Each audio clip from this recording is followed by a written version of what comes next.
This video is going to change your life if you want to level up financially, because in this video I'm going to walk through proven biblical money principles to change the financial trajectory of your future. There are over 2,000 mentions of finances in the Bible. You see, God cares about your finances. Make sure you watch the video to the end because the last principle is hands down my favorite. What's crazy to me is most of the financial advice and tips that we see online already originated from the Word. First principle comes from Ecclesiastes 11:2. Invest in 7 ventures, yes, in 8. You do not know what disaster may come upon the land. This highlights the importance of diversifying your income and investments. I mean, the word literally tells you that you should be focusing on having various different income and investment strategies. That means having one source of income is not enough. Society and school has programmed us to think that we should just have one way of supporting ourselves, our family, and living our dream life. But actually, when you look at the word, it talks about we don't know what will happen in the future. So if we have various different money pots, various different investment pots, we are going to be better off financially. And we've seen that play out in people in real life. Even what I'm doing, and that's what I talked about in this video. So it should be a priority for you to start looking at what side hustles can you pick up so you can make more money? What skills can you pick up that you can monetize? What businesses can you start so you can truly solve a problem and add value to the world in a different way? I hate to say this, but it's the truth. The average millionaire has like 3 to 4 different ways in which they make money. So if you want to achieve financial freedom, why do you just have one source? The Bible has told you to diversify. The second principle comes from Proverbs 22:7. The rich rule over the poor, and the borrower is a slave of the lender. I mean, it is clear as day, one of the biggest money habits in this day and age, keeping the everyday person behind, and middle class people paycheck to paycheck, is accumulating bad debt. Bad debt is essentially any debt that's acquired that does not help you build wealth. Bad debt looks like credit card debt. We've seen that credit card interest rates are one of the highest in the industry. We're talking 20-30% if you default on your payments. Bad debt looks like financing a brand new car. We've seen that brand new cars depreciate 30 to 40% of their value within the first 3 years. I mean, you're taking on debt for a depreciating asset.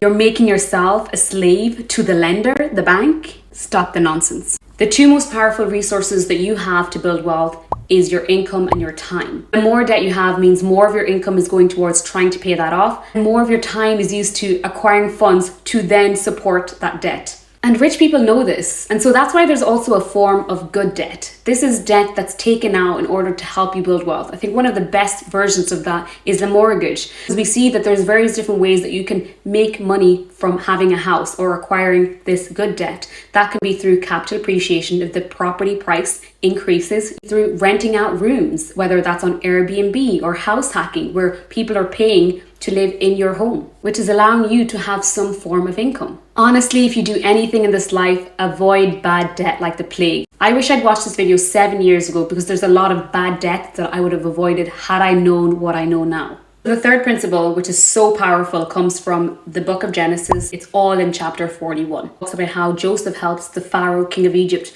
to interpret his dreams. So the Pharaoh had dreams of 7 skinny cows and 7 fat cows eating up the skinny cows, 7 healthy grains and 7 weak grains.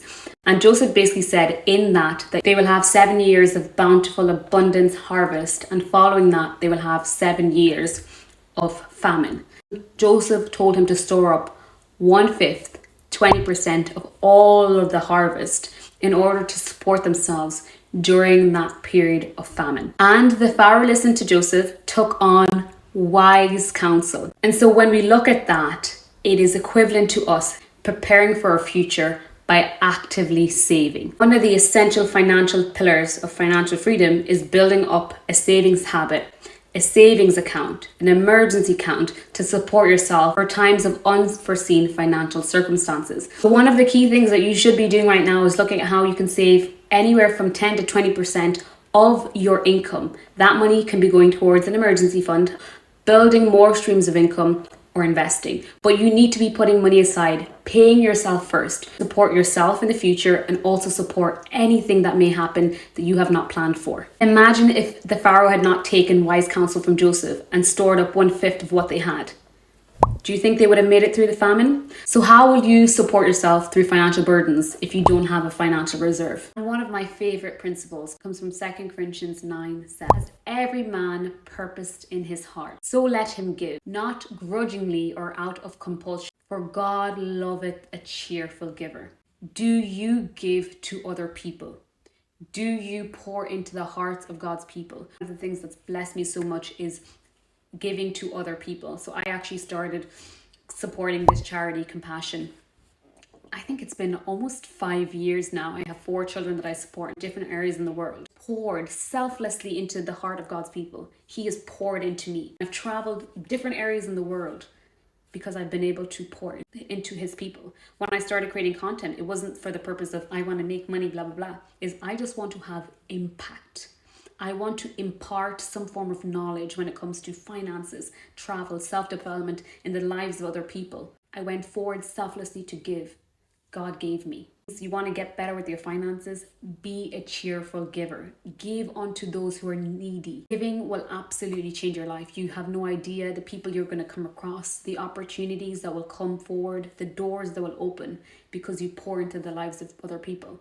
It's crazy because some of the people who give the most are the people who have the least. The people who have the least, God made them great, because he loves a cheerful giver. We have such a big God that's able to do such amazing things. He has all these amazing things set up for us, but we have such a small mindset when it comes to our finances.